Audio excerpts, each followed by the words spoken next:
Hey, what's up, everybody? gilbertblaze here. So I wanted to give my thoughts on 1000 episode Raw. I thought overall it was a good show. It had some great moments and some disappointing moments, but overall I liked the show. So I gotta say the opening segment, the monologue of the new intro, and then the reveal of the new Raw set, very good. I like it. That was expected to be done because now Raw's in a new era, so you gotta have a new theme song, you gotta have a new look, and so they're going with that, and I think it's pretty good. So the DX reunion started it off, and Shawn and Hunter come down the aisle, and quite honestly, like I've been so over DX, like just those two alone because they brought DX back so many times. The nostalgia feeling is over between those two, so it was great to see the old DX members. To me, that's the real DX, not the version with Shawn, Hunter, and China. The version with Road Dogg, Billy Gunn, X-Pac, Triple H, and China. That to me is the real DX because that was the fun DX to me. So to see Road Dogg, Billy Gunn, and X-Pac again, they come down with the Army DX truck, which was like if anybody remembered when they invaded WCW, they had like the same kind of truck. It was so awesome. I loved that moment when they invaded WCW. It was a great moment for wrestling. So Billy Gunn looks absolutely great. I mean, he's still wrestling in the indie scene. X-Pac is still wrestling in the indie scene too, but he looked kind of different in a sense. And Road Dogg looked pretty cool too. But I think he's had a job now backstage being a producer with WWE. So it was great to see all of them in the ring together again. Of course, the missing ingredient was China. And I went on Twitter and I was like twittering all throughout the show. I always do that when Raw comes on now. I like to give my thoughts on Raw on Twitter. So I read China's Twitter page, and she actually said that she wasn't even asked to be on the show, which is understandable. Is not a shocker because of her bad ties that she has with certain people and her new profession.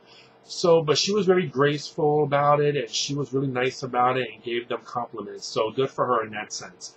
But other than that, it was a great opener. I loved the DX reunion. So, other segments we had like a lot of different legends come out. Do love coming out with, Dance with Bros. Clay. I thought for a minute, it's cool to see Mick Foley, but I never really liked the Do Love character. I thought it was funny because imagine Flash Funk. Does anybody remember Flash Funk? It was played by Two Cold Scorpio. He should have came out and danced with Bros. Clay. They kind of had like almost the same gimmick in a sense. But it was cool to see, Mick Foley as Do Love one last time, even though I wasn't a big fan of Do Love. So then you also had a six-man tag, Sin Cara and Rey Mysterio on the same team. That's the first time they've acknowledged those two together. But to me, I thought it should have been just a regular tag match with those two. But they had Sheamus, and then on the other side you had Dolph Ziggler, Jericho, and I can't remember the last person. Wow, who was it? Who was the last person? Anyway, it doesn't matter because the whole point of that match was to set up Dolph and Jericho's feud, which was expected as well. Because once I saw them teaming up, I'm thinking, okay, they had some friction from last week. Something has to be done.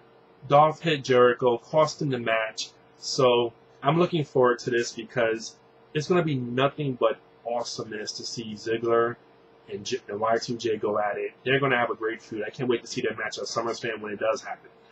So other than that, you had, Vince McMahon come out, do his little thing, thanking everyone, which is nice. And he had a great response. Everybody saying thank you to him. Because whether you hate him or not, the guy put his blood, sweat, and tears in the WWE and into the Raw product itself. So he does deserve a lot of credit. So AJ and Daniel Bryan's wedding.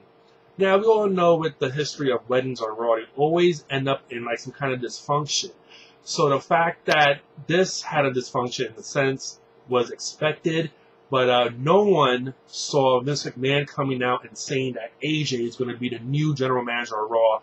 I thought, I actually cringed when I heard that because I'm thinking AJ has an unstable character, psycho girl thing going on right now. So in that sense, I guess it's going to be interesting to see what she does every week in terms of booking matches and, who she favors and what kind of wrestlers. But the fact is, they made that whole that GM role look really stupid and pointless to have her appointed. You know, I thought Ric Flair would have made a great general manager, or even Jim Ross. And now it's AJ, so now we have to see how what's gonna happen. I doubt it's gonna last for long, but I was shocked too because I thought last week Daniel Bryan was turning face. I thought, you know, it had a happy moment, and then all of a sudden it seems like Daniel Bryan's back to being a heel because Punk came out, kind of dissed on him, then The Rock comes out, and then all of a sudden we hear that The Rock is going to be getting a WWE Championship title match at the Royal Rumble, which, like, wow. Because if anybody remember when he left, he said he wanted to be the heavyweight champion again, and I thought to myself, how is that going to happen? And so now this is how it's going to happen. So now he gets a title shot at the Royal Rumble, and I thought to myself, do we need to see Cena versus Rock 2 again? Because I know a lot of people will want to see that. But personally speaking, watching it live in Miami, I was not impressed with that match at all. I did not like it at all. I thought The Rock was, like, towards the end of the match, he was, like, losing steam because he hasn't been in the match in such a long time in that length of time. So I just didn't like the chemistry with them in the ring. But added CM Punk. We'll talk about that more later on, what happens later on.